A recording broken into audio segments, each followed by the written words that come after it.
तुमचं एखादं जुनं बँक अकाउंट आहे का? आणि जे तुम्ही वर्षानुवर्षे वापरलेलंच नाहीये. कदाचित त्या खात्यामध्ये आजही तुमचे पैसे अडकलेले असू शकतात. म्हणजे काय आहे ना, बऱ्याच जणांना हे माहितीच नसतं, की जर एखादं बँक खातं 2 ते 10 वर्ष निष्क्रिय राहिलं, म्हणजे त्याचं काही वर्कच झालं नाही आणि त्याच्यावरती कोणताही व्यवहार झाला नाही, तर ते इनऑपरेटिव्ह अकाउंट मानलं जातं. आणि जर त्या खात्यातली रक्कम 10 वर्षांपेक्षा जास्त काळ दावा न करता तशीच राहिली, तर ती आर-बी-आयच्या डीफ म्हणजे डिपॉझिटर एज्युकेशन अँड अवेअरनेस फंडमध्ये हस्तांतरित केली जाते. पण घाबरू नका, याचा अर्थ तुमचे पैसे गेले असा अजिबात होत नाही. तुम्ही किंवा तुमचे कायदेशीर वारस अजूनही त्या पैशांवरती दावा करू शकता आणि योग्य प्रक्रिया पूर्ण केल्यानंतर ते पैसे तुम्ही परत मिळवू शकता.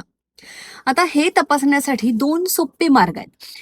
पहिला म्हणजे तुमच्या बँकेच्या कोणत्याही शाखेमध्ये भेट द्या.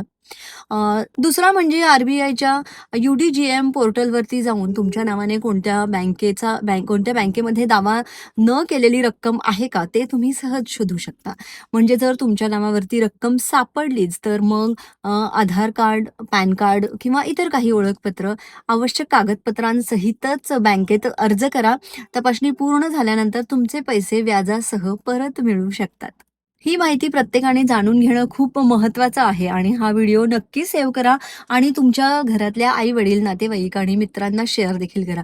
कदाचित त्यांचे विसरलेले हजारो किंवा लाखो रुपये त्यांना परत मिळू शकतील. आणि आजच तुमची ही जुनी बँक खाती तपासा. Share, save, follow for more useful finance updates.